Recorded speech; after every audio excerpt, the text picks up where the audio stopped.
friends. To the How-To Heretic. I'm Uncle Mark. And I'm Uncle Dan. And I'm Uncle Doug. And this is your user's guide to life on the outside. That's right. Leaving religion is the first step into a larger, better world. But it can also be a scary world. Things work differently now. Never fear. That's why we're here. We're your audio uncles. And with help from good friends and experts in all sorts of fields. We're going to share the stories and seek the knowledge to build a great life. After all, you only get the one that we know of, so you better make the most of it.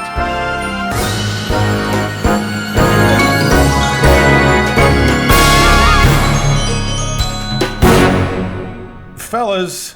Well, hello. Welcome back, Uncle Mark. Yeah. And what a day to be back. Guys, it's our second anniversary. That's right. It is. We are 2. 2 years. 2 2 years. years, that's right. Of uncling. That's right. And shepherding the flock through the valley of stupid that is religion. The valley of the shadow of derp. Yeah. Into this blind alley we call life. So happy anniversary, guys. It's 2 years. Who thought it could be done? Certainly not me. But we did it. We did it anyway, and we've got a hell of a second anniversary put together. You guys have a couple things to talk about. Yeah, that's right. I'm going to start us off. I've got a double dose of dinosaur derp for everybody. Yeah, and Yay! And I, as promised, am taking us through another segment of the genius storytelling that is the Exodus story. That's right. It's an Exodus for the rest of us. And then we're going to be joined by our friends from the amazing Camp Quest, which is a very cool thing. Very cool. And they're going to tell us all about it and tell us how maybe you can get involved, which I think is pretty cool. And you should, you lazy bums. Get out there. Come on. Yeah, let's get involved. Let's help out. Do something good in the world. For once. And Turn this thing off. Yeah, exactly. Speaking of doing something good, should we just go do a show? Let's do a show. Let's do it.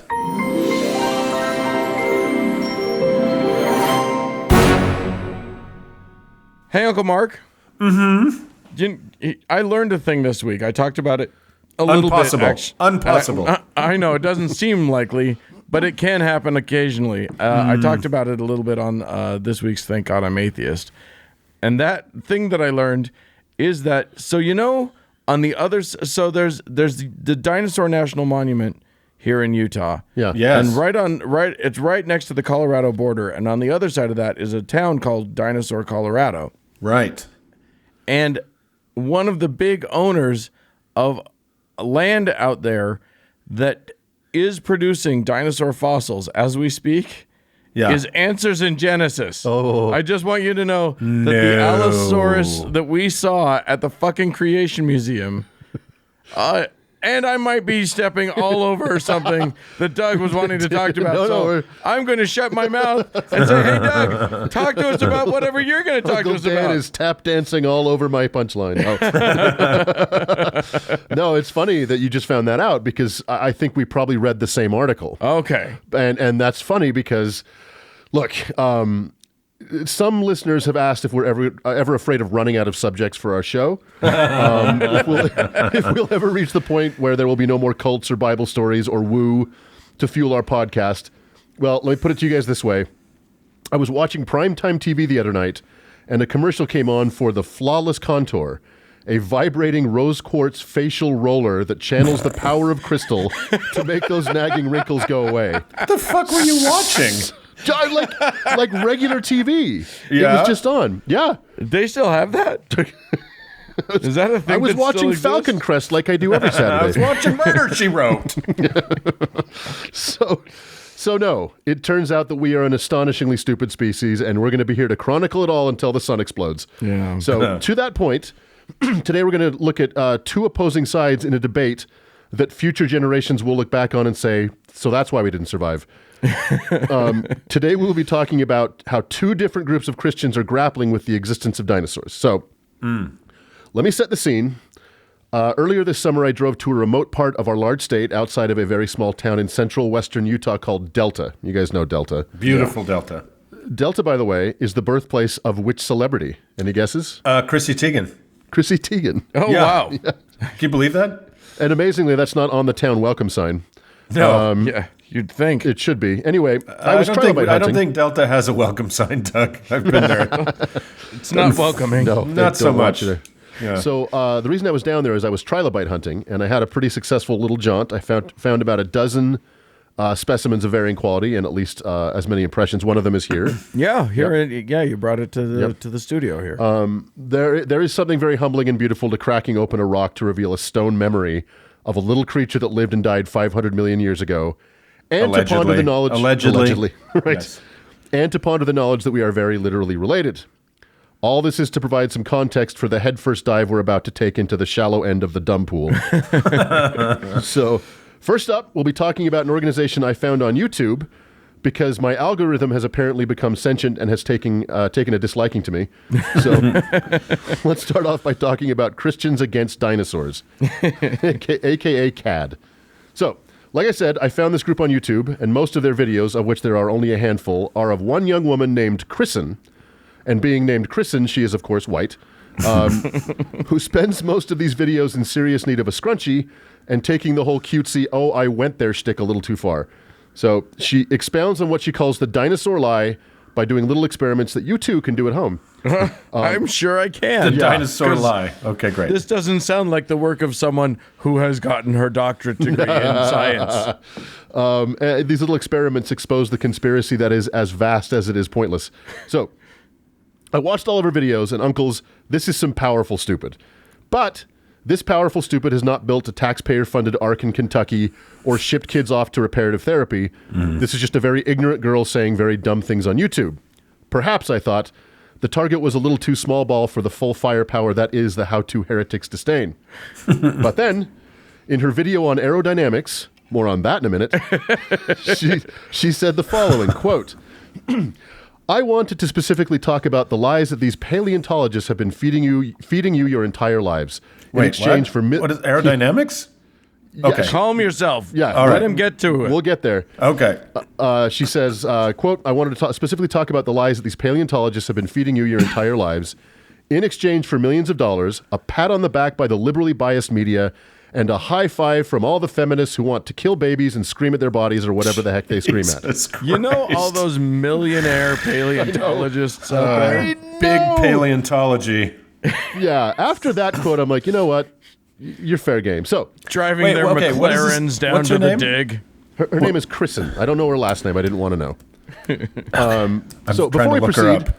Yeah. think about the 24 karat. Look up the YouTube channel. Yeah, go to YouTube and look up Christians Against Dinosaurs if you must. I just want to see your face. Before we proceed, think about the 24 karat bat shittery contained in that previous statement and the worldview it leaks from. Bat shittery, by the way, at least according to spellcheck, an actual word. Okay, great. She I'm believes on board. she believes that paleontologists are just in it for the sweet, sweet bling that universities are doling out, and that in order to justify their salaries, they have concocted a global hoax to invent the dinosaur fossil record. And on top of the mad stacks that these uber-capitalist paleontologists are pulling in, they get attaboys from the global media conspiracy, who's in on it, and high fives from the group of people least likely on Earth to high five feminists. Feminist who's I'm only... not touching that. I'm going to let And Doug sit Uncle with Mark. that one. I don't high five. That's right. I don't do it. Feminist, by the way, whose only joy in life is having expensive, invasive, painful, and increasingly harder to get procedures done because they can't let the sun go down on a not murdered fetus. So true.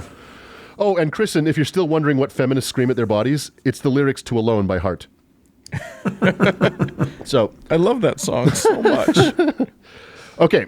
And I know that all our listeners that are filling out their conspiracy bingo cards right now have their pen hovering over the Jews square. Well, since Kristen managed to squeeze in the global media conspiracy, I'm going to say partial credit. So, Can I just say that I just typed into Google Christians Against, Yeah. and the list that pops up, I'm just going to read it to you. sure. Christians Against Tattoos, against poverty, that's nice. Well, Christians that's a Against Slipknot. Christians, I don't know if you're ready for this one. Christians Against Seedless Watermelons.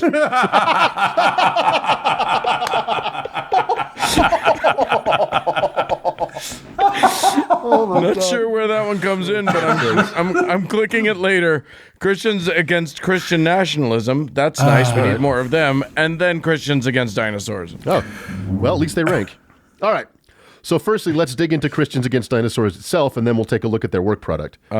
CAD is an organization with a logo. In this case, a Stegosaurus inside the Ghostbusters no sign, a website, and even Facebook and Twitter accounts. Their website is mostly reposted articles from other anti-dinosaur groups and broken links. Their last post on Twitter, I love this, was a while back, August of 2018, and it reads, quote, "Sorry we have been AWOL for a while. A shift in administrative positions meant a temporary loss of password." Aw, I know, it's kind of sad. that's hard. Over on Facebook, they are much more active. Here they fight their war on dinosaurs with dank memes and tips, this is true, on what stores have dino-free toy aisles so they can shop there and not contribute to the Oh my conspiracy. God. What? It's for real. I love it. They lobby for dinosaurs to be removed from school curriculums, but this lobbying is done only via social media. Yeah, it's a pretty meager population, and luckily they've had no success. So, incidentally, one of their main targets, the main targets for their ire is Ken Ham and Answers in Genesis. Yeah. Because he's doing the opposite thing. Exactly, and we'll see old Ham Chop here in a second. And he is part of, if my guess is not way off the mark, what their website that I've just navigated to terms the Museum Industrial Complex. Amazing. Oh my God. But for the raw, uncut twaddle you're craving, it's back on YouTube where they really shine. As I said at the beginning, their channel only has 17 videos on it. Some are reposts, some are just 30-second clips of someone burning toy dinosaurs.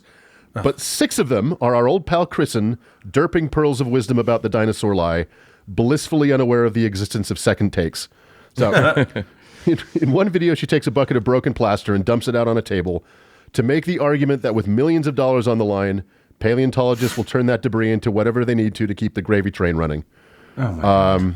I know. In another, she lays out the reasons to reject the dinosaur lie, mainly that people should believe in the Bible, which according to her has been indisputed, her word, for thousands of years. Undisputed.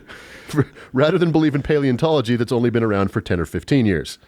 10 or 15. Okay. Okay. So, even in the context of this kind of hammer to the forehead stupid, one video stands out.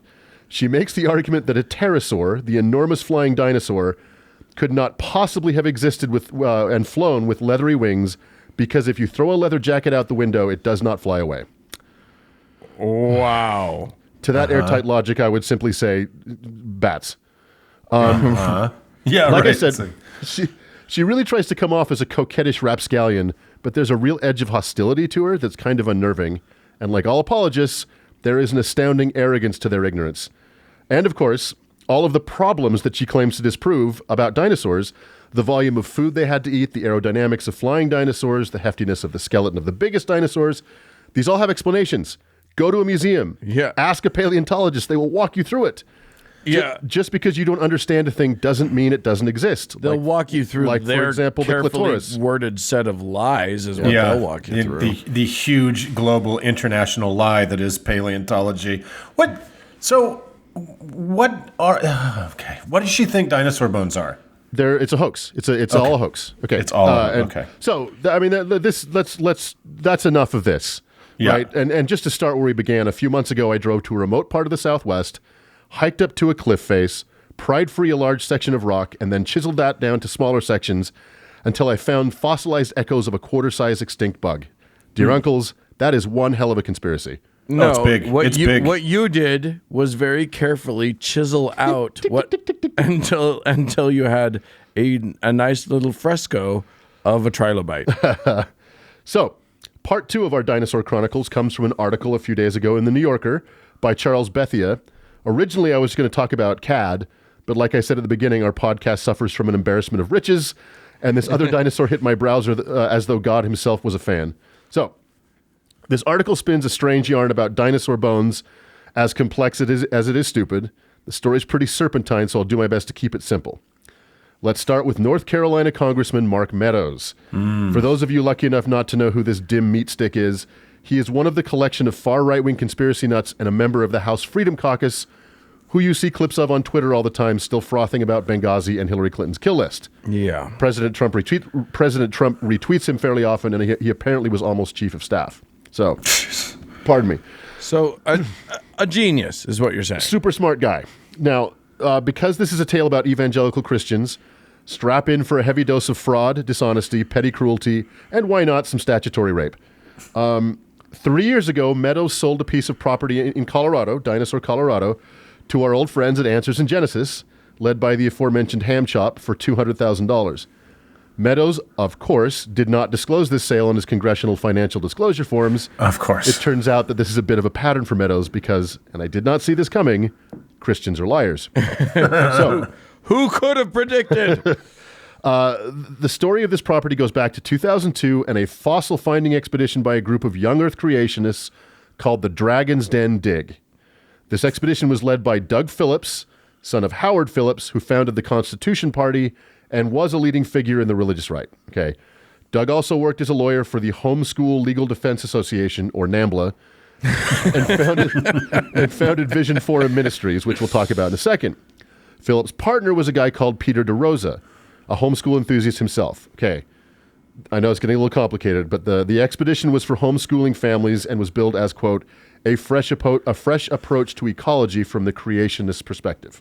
Okay. It's so funny because homeschooling I have nothing against, except that 99% of the time, especially in this country, homeschooling is code for, I pulled my kids out of school because they were teaching them shit wasn't Christian. Yeah, exactly. Yeah. So along for the ride on this expedition was one Mark Meadows and his young daughter Haley. Vision Forum Ministries made a documentary about this expedition with the inscrutable title, Raising the Allosaur, the true story of a rare dinosaur and the homeschoolers who found it. So the documentary shows how young Haley Meadows discovered the skull of an Allosaurus half buried in the forest among leaves and branches. Mark Meadows describes how they stumbled across the skull in the kind of detail that sounds suspiciously like you made it up. That's called foreshadowing. According to the documentary, the kids will go on to discover not only an Allosaurus skull, but 12 feet of its spine, a Stegosaurus, and a 120-foot-long sauropod, all in the span of 4 days. Surprise! Paleontology! It works! It turns out this was all bullshit. The bones were excavated on that property a couple years earlier by another group of young creationists, led by a guy named Joe Taylor. Phillips and DeRosa... Sorry, you said young creationists, but what you meant was young Earth creationists. Young Earth creationists, thank not you. Yeah, children, yeah. but exactly. grown folk. Grown folk with puny brains. They were old young Earth creationists. That's what you're saying. Phillips and DeRosa acquired the fossils and then staged them to not only look like those plucky kids found them, but also to make them look like they hadn't been there that long. Right.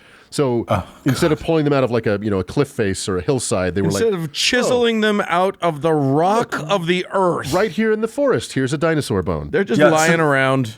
It sounds like the little thing you go to at the Natural History Museum where they put some sand over the bones in the sandbox, right? And the kids dig them out. That's what they did. So Joe Taylor, the first guy who found the bones, was unaware that the bones he had excavated had been staged and were now subject of a documentary that failed to mention him. So he sued. This is great. In 2004, Taylor and DeRosa entered into, and this is real, a Christian mediation process in which an independent adjudicator attempts to resolve their conflict using biblical principles. Oh my God! So they cut the dinosaur in half, is what you're saying?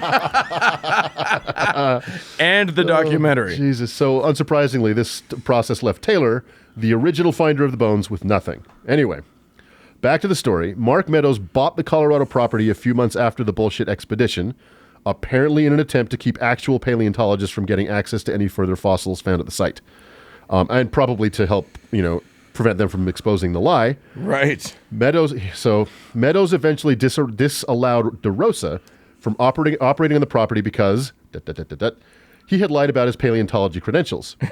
Doug Phillips, who, in case you've forgotten, was one of the organizers of the Dragon's Den Dig, resigned from Vision Forum Ministries in 2013 for having an affair with his nanny, whom he had been grooming from the time she was just 15. Although Phillips claims that he did not have sex with her until she was an adult, claiming while she was a minor, quote, we did not know each other in the biblical sense. Oh, wow. Okay, we so- just made out a few times, and maybe I grabbed her boobs. As all of the legal wrangling about the documentary and the proprietorship of the bones wound down, the Allosaur skeleton was eventually donated to the Creation Museum, where it occupies a place of honor in the lobby, which we have seen. Yeah. On the plaque below the skeleton, it reads, quote, "The intact skeleton of this Allosaur is a testimony to the catastrophic, rapid burial which is confirmation of the global flood a few thousand years ago as recorded in the Bible." You know, it's funny because when I read that article, I actually was like, wait a minute. I know that they're saying that it's a flood, but this is pretty high. And I actually did a comparison between the elevation of Dinosaur, Colorado, and Mount Ararat. Is that where Yeah. the Ark was meant to have landed? Yeah. And they're about the same. I don't know. It's just funny to me that all of this is stupid. Stupid. And all of this brings us full circle to where we began. Meadows sold the property to Answers in Genesis, probably to put this whole sordid mess behind him. But like I said, he failed to disclose this sale as required by the Ethics in Government Act. Try and say that without laughing. So Meadows, it turns out, is a bit of a connoisseur of violating this act. Last year, Meadows was sanctioned for how he handled a sexual harassment claim in his office. It turns out he used taxpayer money to pay off the harasser. Of course. What? Yeah. To pay him off for what? So he had to kind of like fire him, but then he didn't want to just put him on the street. Sure. So he gave him like a nice nest egg, a nice golden parachute. That's lovely. Think Yeah, about the level that's of great. derp it would take to be sanctioned for inappropriate action by this fucking Congress. So Right. I must say, when every single character in a particular saga turns out to be dishonest, morally repugnant, vindictive, and clearly incredibly stupid, And a little it rapey. does and a little rapey, it does call into question the validity of the cause that they are lying, cheating, and stealing to prop up. Well, Oh, And with I that- don't think you can draw a connection between those things, Doug. I don't think that's all I can say is you got your choice. You can either decide that dinosaurs are a global conspiracy and they never existed and they're all just fake. Yeah. Or they were buried by the flood and that confirms that God is true. Either way, Christians are right and paleontologists are fucking liars. Well, Yeah. and these two groups, by the way, hate each other. So here's hoping that there's another extinction event coming up soon. Well, thanks, Uncle Doug. I feel dumber just having heard all of that. You're welcome. Let's move along.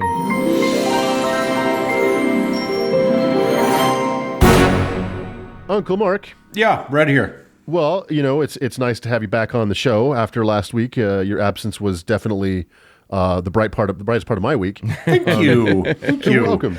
Yeah. But back, a week ago, we dug into a story as stupid as it is dumb. But we couldn't get it all done in one episode. Uncle Dan started taking us through the Book of Exodus, and he's back. Yep. It's Exodus 2 Electric Boogaloo. Yeah. Yes. It's this is the time for some great exodusing. Exodus 2, still Exodusing. And we're actually going to Exodus now. We're not going to make it through the entirety. I now see why Cecil B. DeMille had to take almost 4 hours. There's a lot of story to this story. He skipped way a lot of stupid. Just so much stupid. I'm not going to skip the stupid. I just want to get to Yul Brynner in that glistening chest of his. Well, You guys want to know a fun Mormon fact? sure. Who won an Academy Award for design on the Ten Commandments, Cecil B. DeMille's Ten Commandments? I don't know. Arnold Freeberg. The painter of our Interesting. Mormon youth. He was participated in designing that movie. There you go. Little Mormon fact.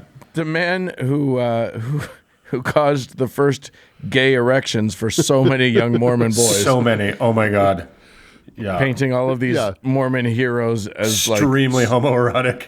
Yes. in these amazing bodies with huge rippling muscles. Anyway. Yeah. Yeah. Google him, listeners. His, especially the lady listeners. Yeah. His subject matter is beefy. Yeah, Yeah. it's true. All right, well, let's get to the beef of this.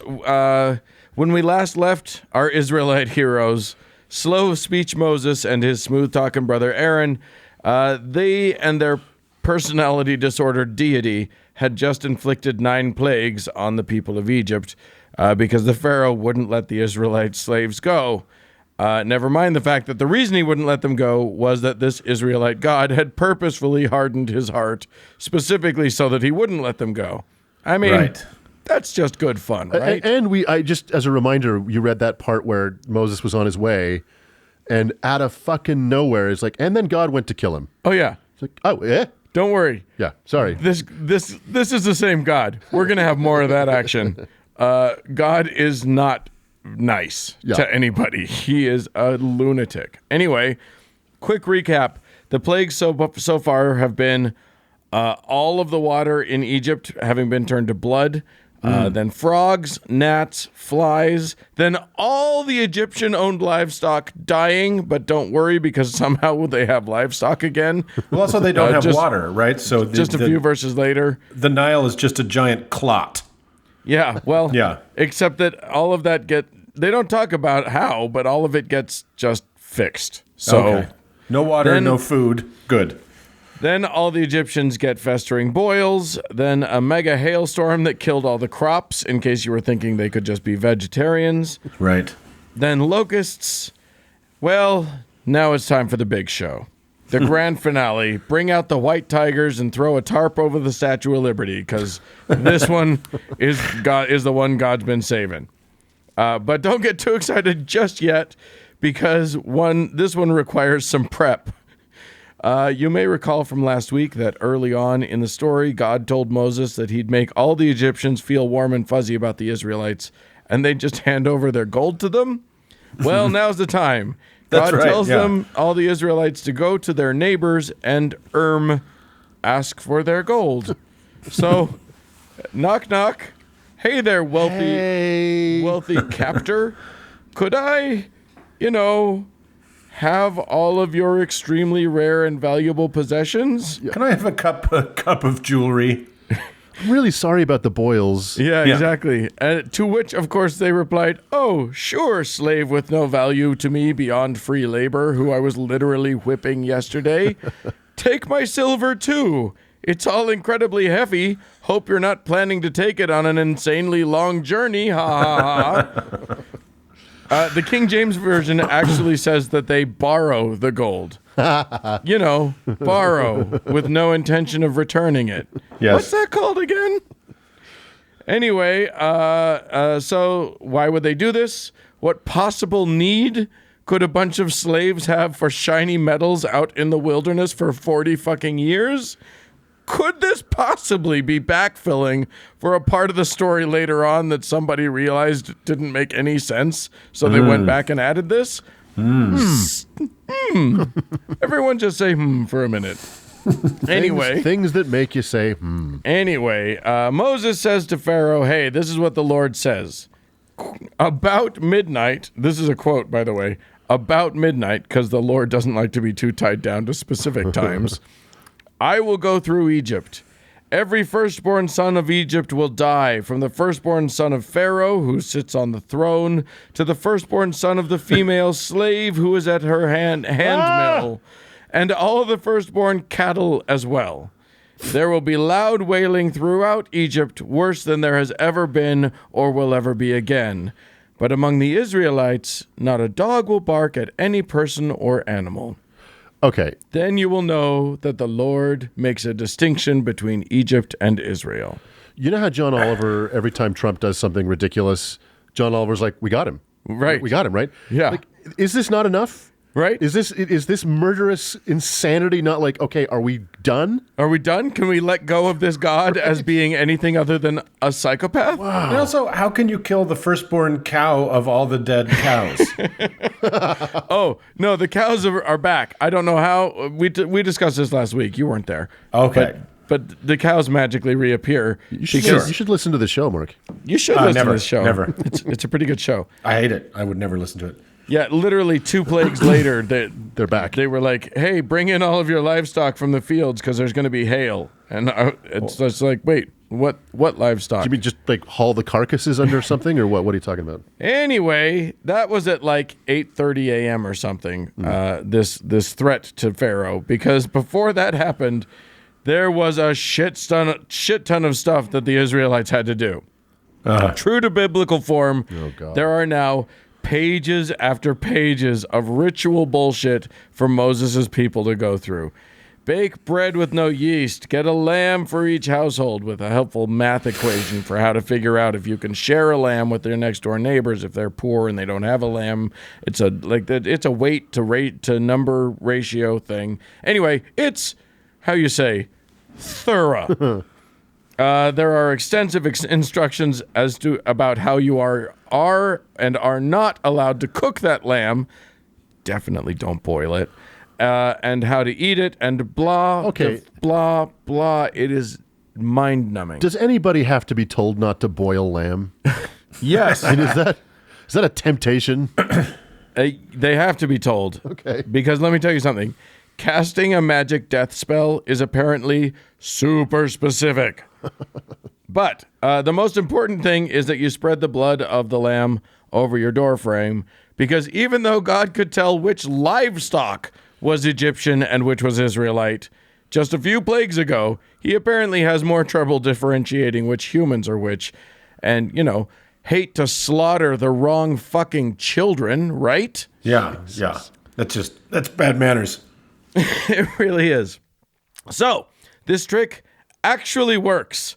Finally, Pharaoh says, take your people and your livestock and get the fuck out of Egypt. The rest of the Egyptians are also very eager for them to go. Like, can we help you pack? Here, let me load that cart for you. Want more gold? Here, take some clothes as well. Please just get the fuck out. So, the Israelites grabbed their dough. That's right. Time is spent talking about them grabbing their unleavened bread dough. And they left. Apparently about 600,000 men, plus all the women and children. So easily over 1 million people. And also, quote, large droves of livestock, both flocks and herds. All embark on this journey into the wilderness with their dough. And then the Lord gave a bunch of rules for how the Passover meal was to be eaten, including the fact that no man whose penis wasn't mutilated could eat it, and also rules about when, brace yourselves, their slaves could participate.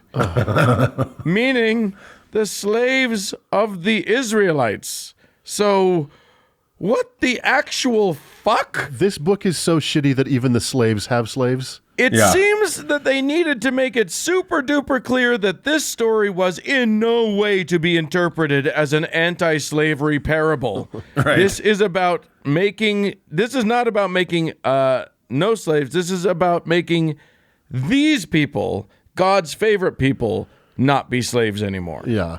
I think if you find yourself being the slave of a slave, you got to take an inventory. You know what I mean? You just got to figure, how did I get here? Ask How did this yourself happen to me? Some real probing questions at that point. Yeah. Yeah. So then there are about what feels like 150 more pages about commemorating this whole thing by eating the unleavened bread, remember the dough, and consecrating your firstborn son. And did I mention bread? And yeah, no yeast. You got that part right for the bread? Yeah. Oh, yeah.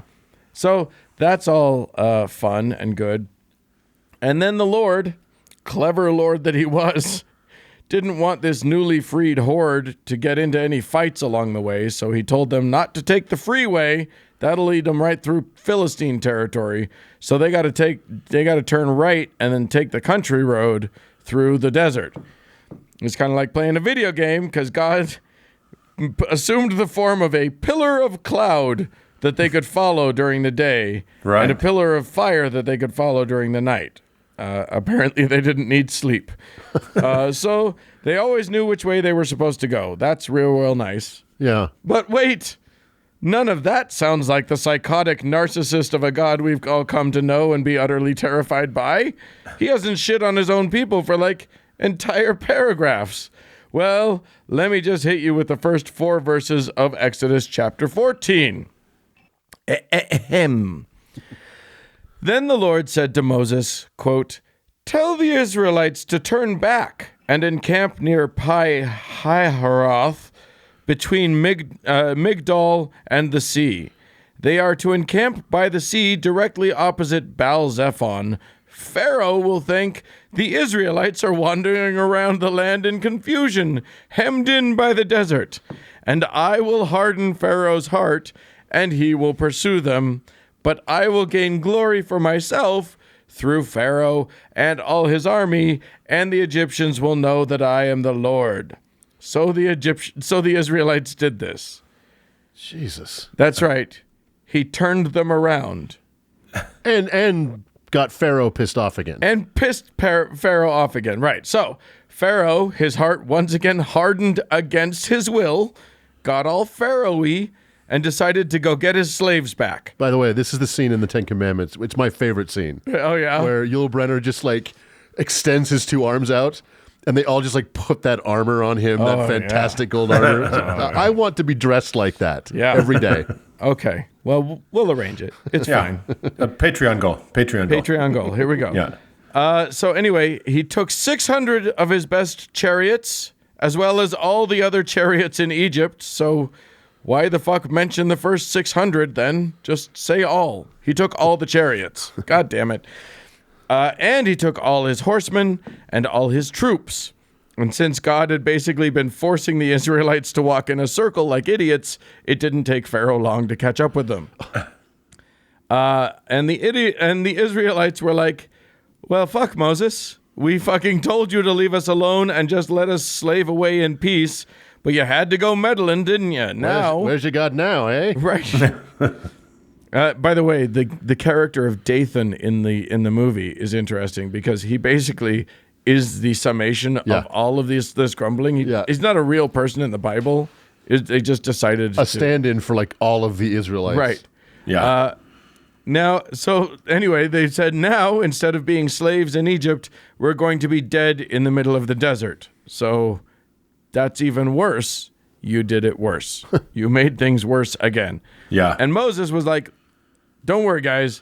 God's going to fight this whole battle for you. You don't have to do a damned thing. Just stand still and shut up."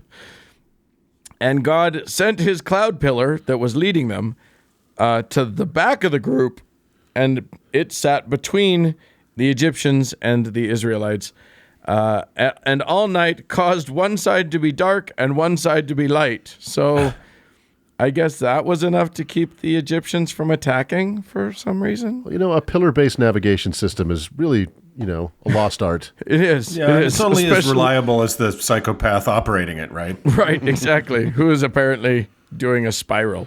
Yeah. Anyway, God told Moses to raise his stick. We all know this part, and stretch his hand out over the water on the Red Sea, and the waters would part, and then his people could walk across on dry land. Now, we are not talking, as I think we did mention this a long time ago on this show. Mm-hmm. Yeah, we're not talking about the thick of the Red Sea. We're not talking about the really wide part of the Red Sea. We're talking about one of these little horns that sort of pokes up from the top of it. So it's still a bit of a walk, but not quite as impressive. Anyway, they're trying to. What I'm saying is they're trying to make it sound more impressive than it actually is. But still impressive. The sea parts. God's and then all of the Israelites get to walk through, and then God said, okay, before they actually walk through, God is telling Moses how to do this, and he said that he would once again harden the hearts of the Egyptians so they would pursue them. To which Moses once again didn't say, why don't you soften their hearts so they'll just leave us the fuck alone? You're not helping. Anyway, the waters part, the Israelites go through on dry ground with a wall of water on the left and a wall of water on the right. And then the Egyptians followed, and the water crashed down on them, and they all died. Which that is absolutely what you want to have happen, I guess. It's It's cute. And again, Eventually.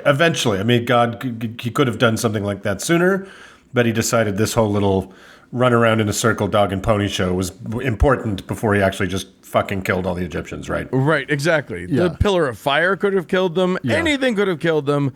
They could have all lived and just Any lived of several million plagues. Sure. Right. And just the show so far, Egypt has suffered the worst catastrophe in its history. Yeah.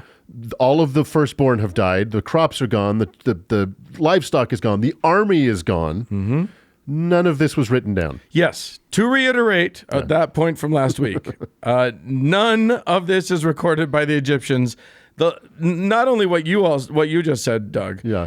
But the loss of a million enslaved workers. Yeah. The magical slaughter of everything.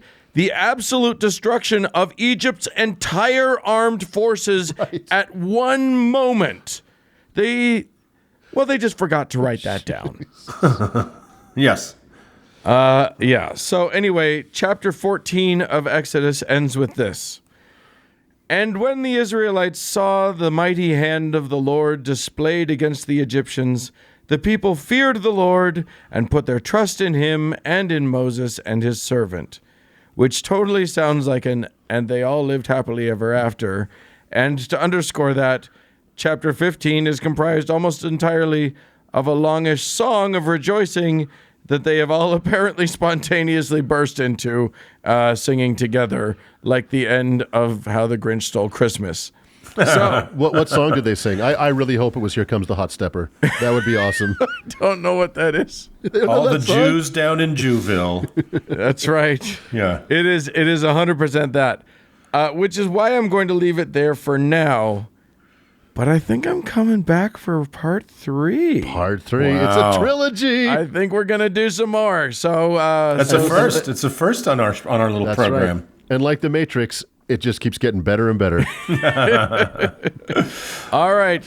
So let's, with that happy ending, destined to be completely shit on, we'll move along. Let's move on.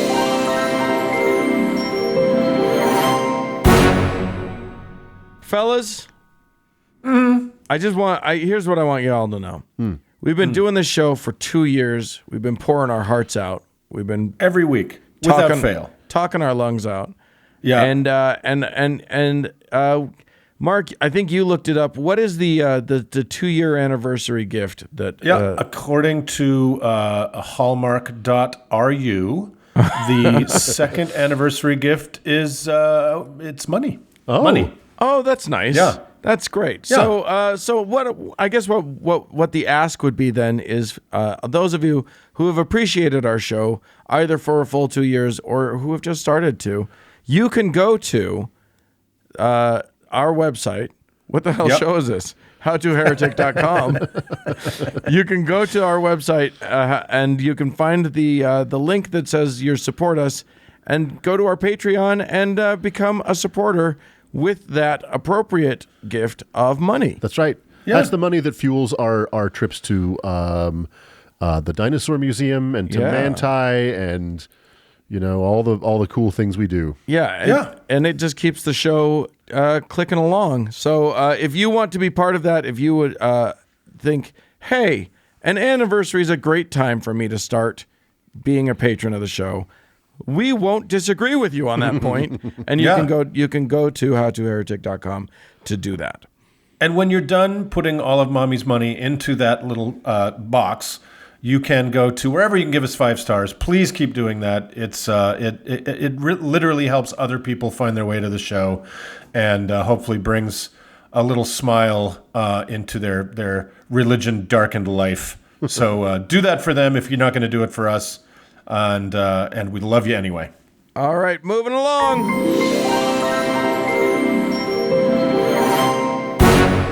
Guys.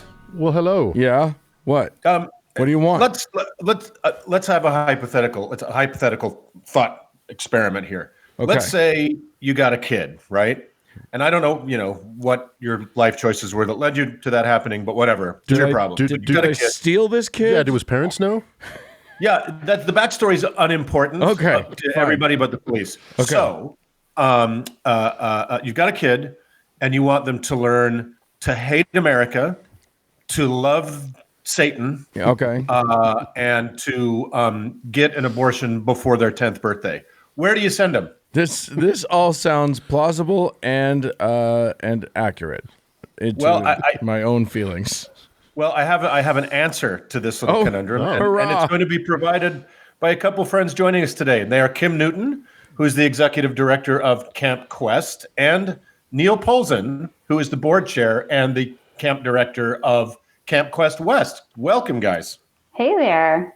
Hello. Well, with that interview or introduction, I thought it was going to be a friendly interview. I know. I'm sitting here thinking, like, what are they going to expect us to talk about? Those are good things, right? That's what atheists and skeptics are, right? Yeah, right. America-hating Satan lovers. Everybody knows this. Or maybe Kim and Neil, you guys can set us straight on that and talk about what Camp Quest actually is all about. And save the children from the fate that Mark seems to want them all to go through. Well, if you haven't heard of Camp Quest, then you've tuned into the right podcast on the right day. Exactly. Yeah, because we think we've got something really special going on, which is a camp that encourages kids to think for themselves. Like it's that easy. Right? That sounds dangerous and possibly subversive. I think we're back in Mark's territory again. Probably both. Told you. But so we are a summer camp that focuses on science, critical thinking, and humanist values. And we've got a network of camps that span 13 states. And yeah, we're just really excited about summer camp and providing a great opportunity for kids to come together and to use their brains, you know? Well, that's amazing. Like, tell us a little more about the camp experience. Like, how does it, how would that look to a young camper? As growing up as a Mormon boy, strangely, my camp experience was either Boy Scout camp, which was in Utah, and that meant that all of the Boy Scouts were Mormons. Yeah. Or I also strangely I participated in day camp at the Jewish Community Center. Right. So all of my camp experience had a lot of prayer, some of which was in Hebrew. But the thought of a camp experience that's actually just focused on learning cool shit sounds amazing. Yeah, well, so I can relate to some of that. Growing up out west, I was also in the Boy Scouts. I did Eagle Scout. I worked at Camp Cherry Valley out here, which, even though it was on the West Coast, was still run by Mormons. And we had quite a few LDS out here running different camps. And with the program so attached to the church and having such a presence out in Los Angeles, they were still quite connected. Mm-hmm. But that all ended. I'm very sorry about that. Yeah.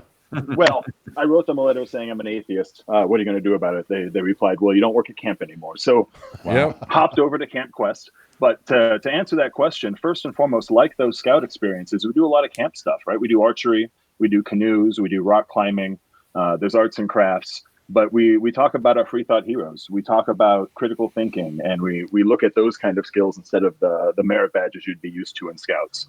But the kids get to come to camp and actually have a camp experience, an American summer camp experience that you would expect. Is 50 too old to come to camp? No, definitely not. We want that sounds you. Like a ball. We want you at camp. Please come.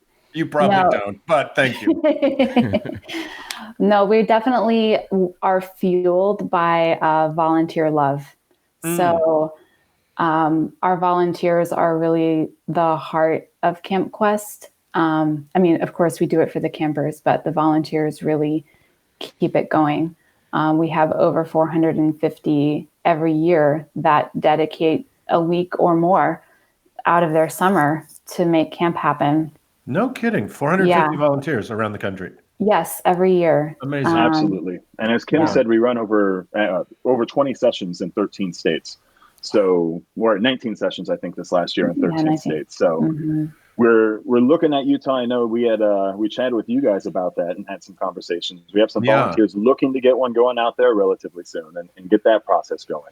But Yeah, right now we have them located coast to coast. Yeah, any of your listeners in Utah, if you're interested, we've already got a core group of folks in the state, mostly around the Salt Lake area, who are interested in bringing a camp there. So email me, camp@campquest.org, and I will put you in touch with folks, and we'll try and get camp out there. Let me tell you something. We'd love to see that. Utahns will get that happening because we got nothing but great places to camp. Out truly. here in Utah. Unfortunately, a lot of it is a lot of the good spots are taken by the Mormons and everybody. But there's so much. It's going to be beautiful once it's put together. Well, and in Utah, it's a separate discussion that the Mormons are now ending their relationship with the BSA because of the queers like me. But it for non-Mormon kids in Utah, it has been quite exclusionary.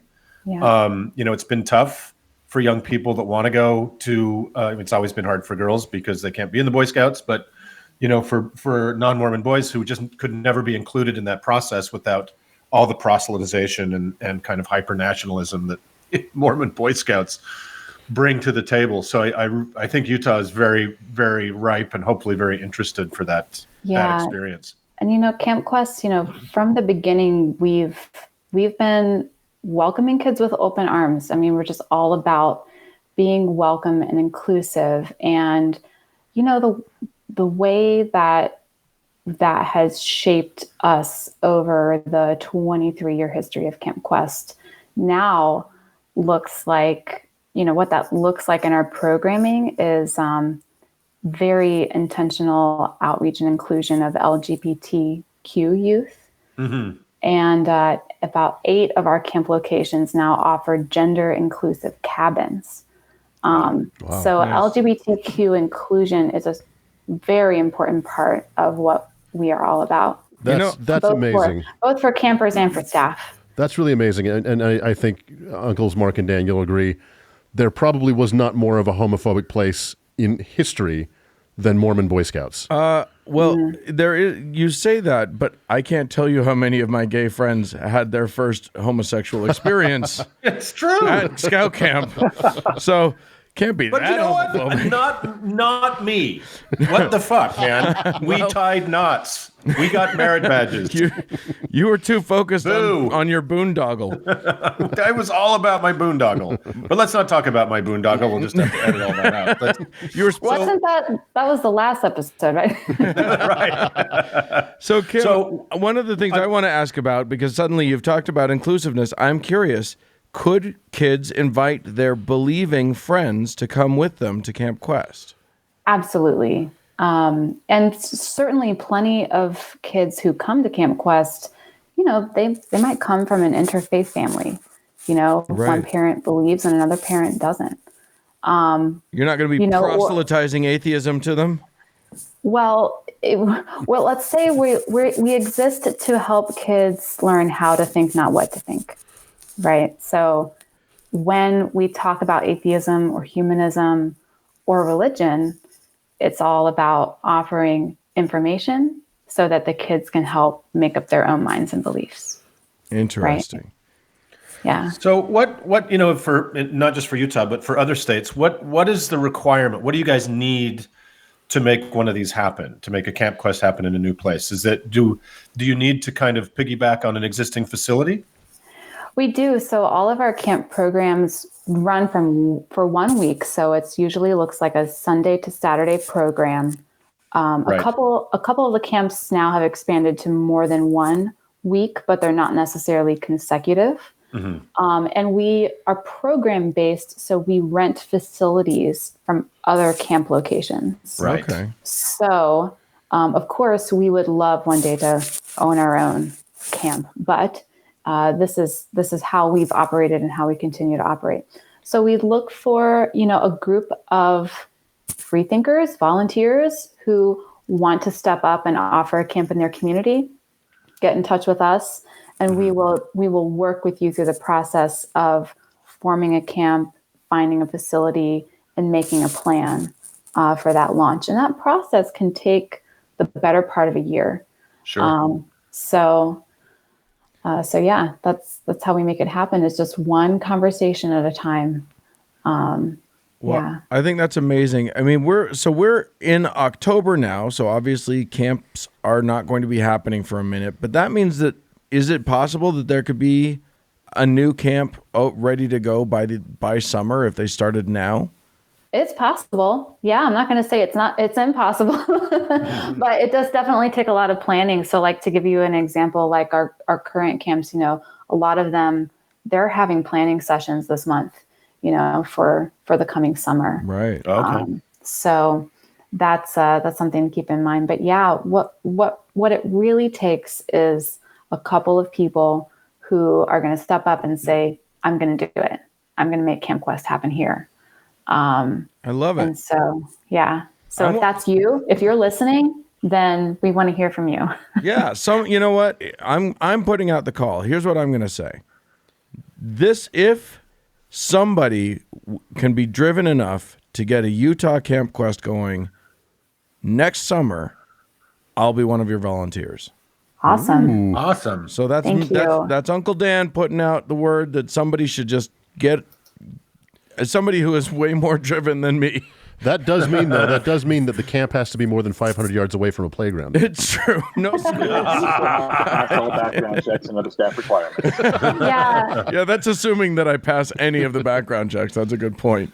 Neil, talk to me about the experience that a volunteer has out there at your camp. I know that you're a director, so talk to me about someone who comes in to volunteer. What's their experience like? Sure. So I'm lucky enough to, besides being the board chair for the national organization, I also happen to be the camp director for Camp Quest West the last couple of years out in California. So we usually have a good idea of our staff by the beginning of the year, come January or so. So our previous staff we've invited back to reapply. We're out there always looking for new staff.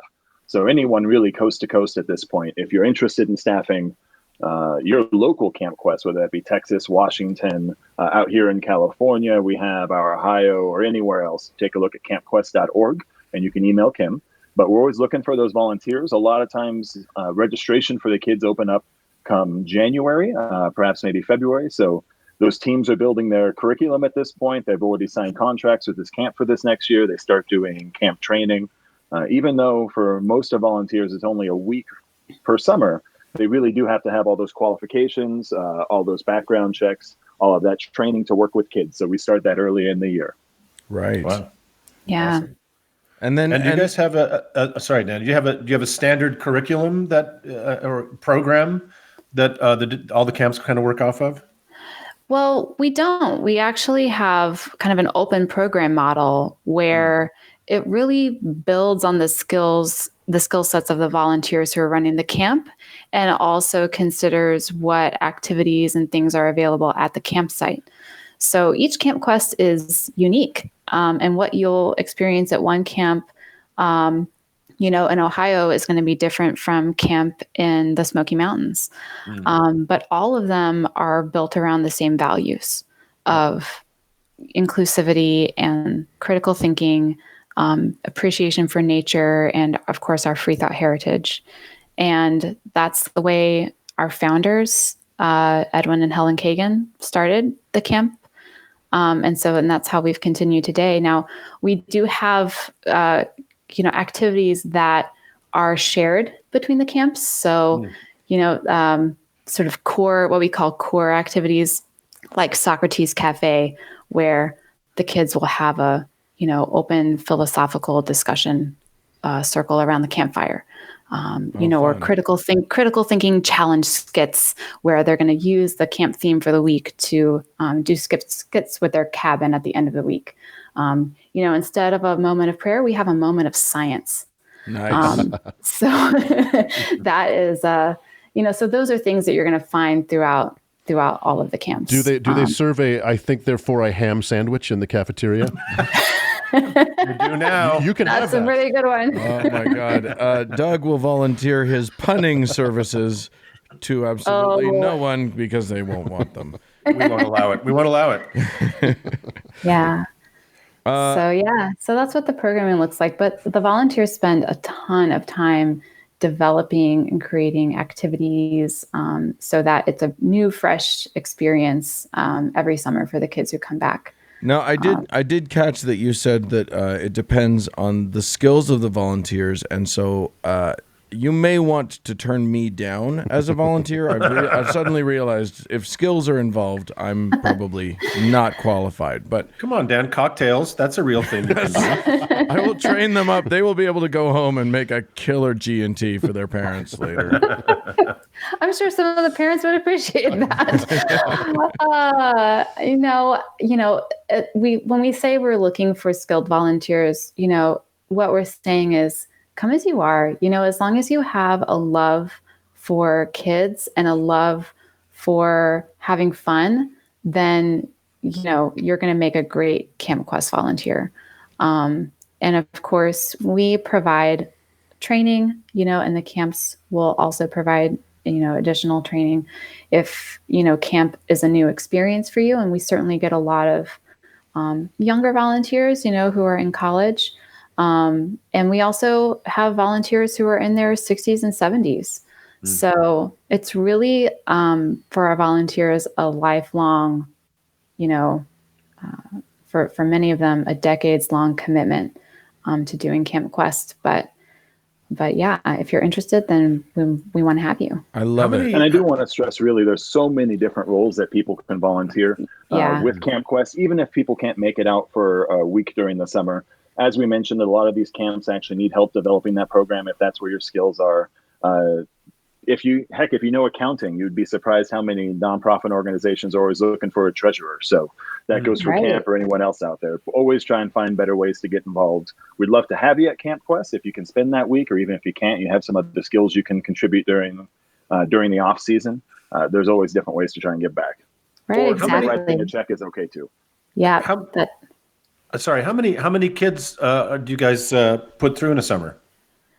Right now, it's about 1,000, just over 1,000. Nice. Yeah, and so we're, in our whole history, we're like very close to having had 10,000 campers. Nice. Love it. Yeah. All in all. And we're actually always looking at ways to bring that programming and bring those skills to more kids.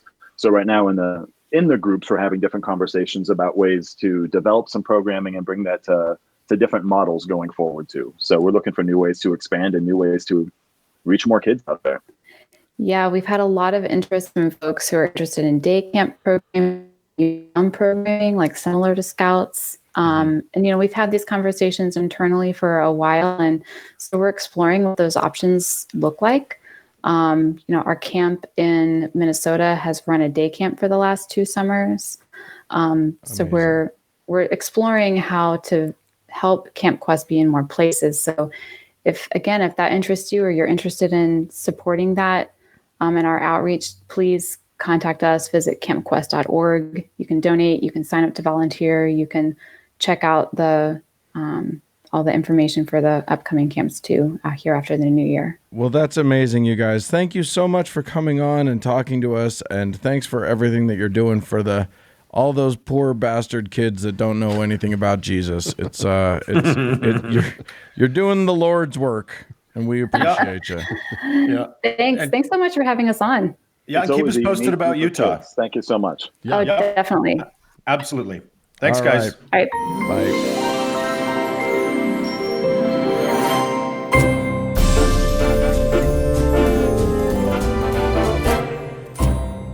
Well, friends, that is it for this week's show. Hey, we'd love to hear from you. Send us an email at howto@howtoheretic.com.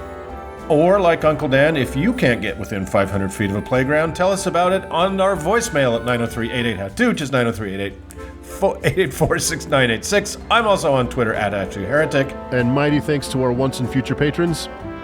And so many thanks to the wonderful Cody Layton for editing our show. And thank all of you for tuning in. Bye, friends. Au revoir!